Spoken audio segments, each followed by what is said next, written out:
Hey everybody, I know it's been a bit since I last posted, but in my defense, college has kept me busy.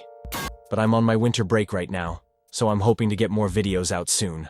Anyway, a lot of you guys have been asking me for a while now if I could ever make a tutorial on how to make a gacha body sheet and how to tween, so I figured it was about time I got around to that.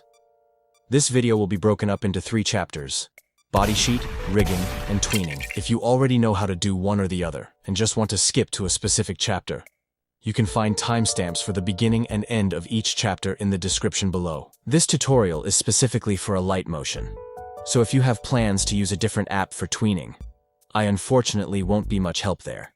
It's handy to buy Alight Motion Premium to have access to the parenting tool, but you do not need it to be able to tween. The most important part of tweening is actually having the body sheet that you want to animate. If you're anything like me, you can go wild and totally design your own body sheet from scratch. But for the sake of this video, I'm just going to show you how to make a simple body sheet with your Gacha Life 2 character. I unfortunately don't remember how to make body sheets with Gacha Club or Gacha Life characters, so you'd probably have to find somebody else who knows how to do that if you don't want to use Gacha Life 2. You first got to go to Gacha Life 2 and select the character you're going to use, and then take screenshots of each of their limbs, hair, and additional accessories individually. It's important to remember to keep every one of your layers separate. If your character is wearing jewelry, try to keep those on a separate layer as well if you intend on trying to make your animation look as lifelike as possible. I also recommend breaking up the eyes into multiple layers if you want to animate your character blinking, such as the sclera, iris, pupil, and upper and lower eyelid. I'd also recommend keeping your character's nose on a separate layer above the eyes, if you don't want their eyelid overlapping when animating them blinking. I would also recommend keeping their mouths on a separate layer for animation and simulating speech as well. Sometimes when you take screenshots of your Gacha Life 2 character and transfer them over to Ibis Paint, your layers can come out blurry and have rough edges. So I usually like to draw over those myself to smooth them out. If you are interested in using a fully customized body sheet but don't feel like designing one, there are plenty of creators who take body sheet commissions, or you can wait for me to finally set up a PayPal account and start taking body sheet commissions myself. Once you've got your body sheet and have each of your layers saved separately, it's time to import them into Alight Motion. Instead of having to import each layer one by one, you can go to the icon that looks like 6 boxes under Media, then press the button the top right that looks like 3 stacked frames.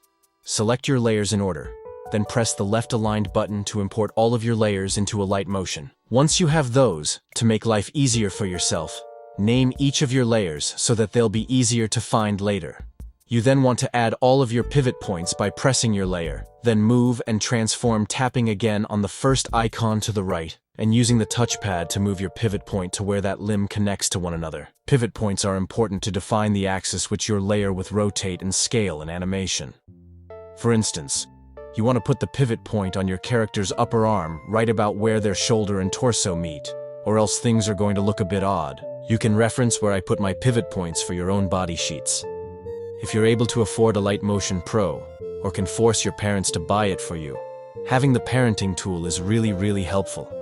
It's not necessary to be able to tween, but it does make things easier. Child layers will follow the motion of parent layers. Your character's forearm, for example, should be a child layer, its parent layer being your character's upper arm. When you rotate the upper arm, the forearm will follow that movement. I'm not the best teacher when it comes to actually tweening because I'm mostly self-taught. I think I only ever watched a video to show me how to make a body sheet, and I once used somebody's walk cycle, but otherwise, I just figured things out on my own. You really just have to play around and figure out what graphs you like. I'm not sure if they'd still be available, but a couple years ago, several gacha creators would post short videos showing what graphs they like to use when tweening. Though practice is a huge part of improving your tweening skills, observation and study is also a crucial part in improving your skills. You should watch other creators' edits and study how they like to tween, which frame rates they're most comfortable tweening at, and their general style. Sometimes observing real people's movements can be helpful to make your own animation look organic and lifelike. Doing this and just practicing over time really helped me get to where I'm at today. Though I can't give a super in-depth tutorial on how to actually tween, I can show you how to animate your character blinking since it's relatively simple, and somebody did ask me if I could cover that. You have to make sure that you've got your character's eyelid saved as separate layers. You can click on the eyelid layer and go to Effects, go to Distortion Warp and select Wave Warp, and change the spacing setting to your desired look. All you actually need to animate your character blinking is the magnitude setting. Put down 3 different keyframes. Keep the magnitude to 0 on the left and right keyframe, and for the middle keyframe, you can increase the magnitude to whatever looks right to you. The graphs you use are up to you. I hope this video helped you guys out, and if you'd be interested in any other related videos, or have something else you'd like to see from me in the future, then please let me know in the comments. Thanks for watching, and I'll catch you in the next one. Toodles.